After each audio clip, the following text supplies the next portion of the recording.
Mati. Headshot dong. Headshot dong.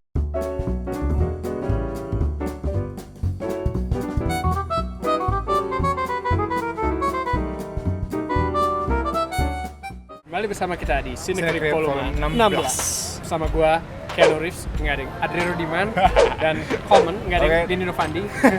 Ya, dan kali ini kita akan Bahas membahas film John Wick. Ya, The Boogeyman is back for the second part. Okay? Second part, chapter 2.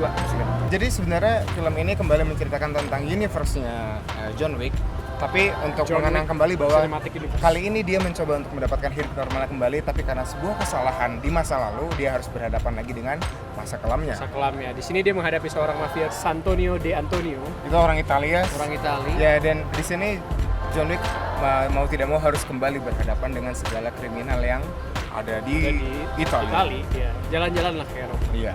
Oke, apa yang lu suka dari film ini? Nah, menurut gue yang paling gila dari John Wick adalah bagaimana dia melanjutkan ceritanya dan tidak melupakan bagian pertama dari John Wick yang lalu. Dan di sini ada beberapa tempat yang dulu lu lihat di John Wick bisa lu nonton lagi dan lu mengingatkan lu kepada nostalgia di film pertama gitu. Kalau dari nonton film pertamanya itu dia bunuh orang-orang gara-gara anjingnya mati. Ya dia alasannya sederhana. Ya, gitu. sederhana. Kalau di sini gara-gara dia disuruh nempatin janji dan nempatin hutang ya, ngelunasin hutang gitu. Dan di sini kita melihat eksplorasi bagaimana karakter seorang laki ketika dililit hutang akan membuat hutang lainnya untuk keluar dari hutang yang lama. Salah satu hal yang paling gua favoritin dari John Wick adalah the full package of action dalam film ini sendiri. Actionnya, Iya. mantep banget. Dan lu udah pasti tahu lah kode etik dia dalam membunuh pasti headshot. Gue rasa John Wick ini dulunya pemain Counter Strike ya, karena dia sangat-sangat obsesi pada headshot. Ke pisau baru gitu. Ya, kayaknya kalau John Wick gak bisa headshot dia bakal stres gitu. Dan lu yang paling lu suka dari John Wick 2 ini apa? Anjingnya nggak mati. Anjing yang mati. Mungkin itu nanti akan kita bahas. Mungkin untuk penyayang binatang di film pertama agak-agak kasihan gitu sama anjingnya. Kalau di sini, alhamdulillah, spoiler alert, anjingnya nggak mati.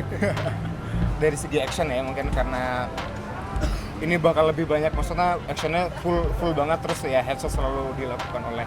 Jadi terasa terlalu berulang-ulang ya. Dan menurut gue jadinya agak repetitif. Jadi mungkin kalau dibilang pas, lebih pas John Wick 1, tapi banyak hal yang menarik dibahas di John Wick 2 ini yang pastinya akan bikin lu pengen tahu lebih dari John Wick.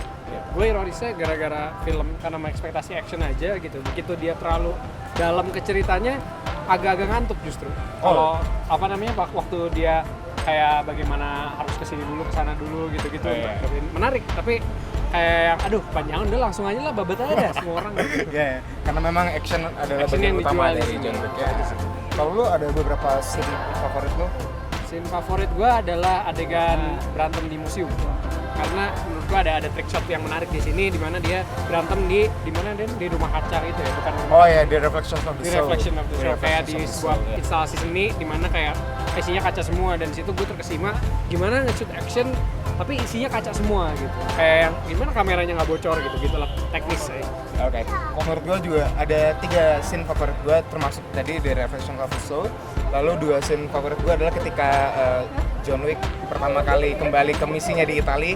Dia di sana bertemu dengan banyak partner lamanya yang akhirnya kita bisa tahu kalau John Wick itu udah punya rekanan untuk dapatin senjata, dapatin suit dan segala macam yang Dia pria dengan koneksi. ya, dan itu sangat menyenangkan bagi gue karena menurut gue itu adalah salah satu cara untuk menambah ketertarikan di John Wick 2. Satu lagi yang gue suka adalah scene ketika di Continental ya. Oh iya, Continental dia ya.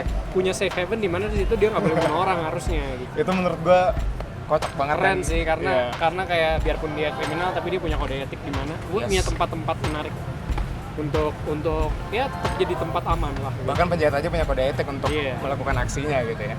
Jadi Dan menurut yang gue ya John Wick 2 ini mungkin bagi lu yang mengharapkan action juga lu bisa dapat, dan bagi orang yang memang lebih suka untuk dapatin cerita juga bisa dapat sih. Oh, dan di sini banyak referensi ke The Matrix karena ada pemerannya juga, yaitu yang jadi Book Morpheus siapa itu? Oh, Lawrence Dia tadi jadi Fishburne. siapa ya? Gue lupa. Lawrence Fishburne. Terus ada adegan yang akan ngingetin lo ke serial The Matrix lah, berantem di stasiun lah. Sebenarnya sih bagaimana John Wick nggak mati-mati itu juga udah ngingetin ke Neo sih. Ya, dan tadi ada satu karakter wanita yang mengingatkan gue pada Hit Girl yang dibikin oleh Gareth Evans di The Raid, yang wanita bisu yang bisa fighting, tapi yang mungkin epicnya lu bandingin sendiri lah nanti. Jadi perankan oleh Ruby Rose. Dan yang jelas bagi gue film ini justru harus ditonton di bioskop karena pertama ya dari soundnya, sound desainnya, lalu warna dari gambarnya sangat bagus ya. Tiap kali ada kepala pecah lo akan ngerasa kepala lo pecah juga. Dan lu yang suka main game FPS pasti bakal ketagihan nonton John Wick karena ya itu kode etik dia. Kalau nggak headshot nggak sah gitu ya. Gokil, dah. Yang jelas film ini akan memberikan kepuasan terutama bagi lu yang suka Keanu Reeves juga ya gitu. Kalau kata cewek Keanu Reeves ini makin tua makin jadi gitu. Ya, jadi ya menurut gua lu nggak boleh kelewatan. Nggak boleh kelewatan. Berapa rating film ini? Kalau gua mungkin lebih suka John Wick 1 jadi gua ngasih dia 8,5. Dari 10. Ya, dari 10. Kalau Gua mungkin 7 headshot dari 10 orang. headshot dari 10 orang ya. Tiganya ditusuk-tusuk gitu. Sekian review kami untuk Untuk Cinecrit volume 16. ya yaitu John lagi dan jangan chapter lupa 2. subscribe. Dan jangan lupa subscribe lalu jangan segan-segan untuk komen dan berbicara dengan kami via komen di bawah. Ya. Bye.